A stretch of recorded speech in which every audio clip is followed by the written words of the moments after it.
Mary and Joseph met up at Star Cash the next morning and finalized their plan as Mary enjoyed a fruit smoothie and Joseph sipped a cappuccino, something Mary longed for but was avoiding because she read that too much caffeine wasn't great for the baby.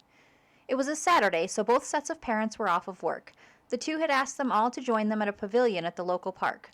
They figured it would minimize the chance of an outburst or negative reaction if they were in a public place.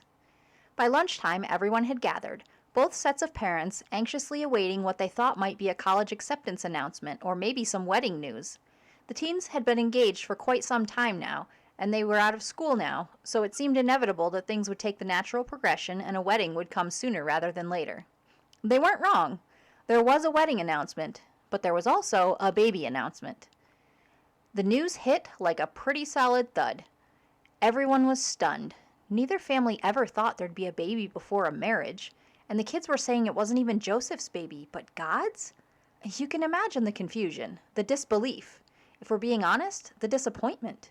These two had so much potential. Joseph was a very skilled carpenter, and though he could still pursue his dream of having his own business, it would be so much harder with a baby to provide for. And should he even be providing for this baby? Both of them were claiming it wasn't even his. Shouldn't it be on God to make sure the baby was taken care of? Of course, that wasn't fair. Mary didn't ask for this. Mary and Joseph both had dreams, things they wanted to do before having children. Mary wanted to go to college, pursue a career, maybe travel. But you can't argue with God. God had chosen Mary, and in turn, he had also chosen Joseph, because he knew that together they could handle the great responsibility they now faced. Joseph could walk away if he wanted to, but God knew he wouldn't, and his parents knew that too.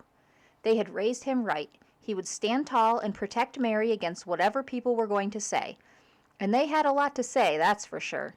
But Mary was his fiancée, soon to be wife, and they would get through this and raise the most unforgettable person to ever walk the earth.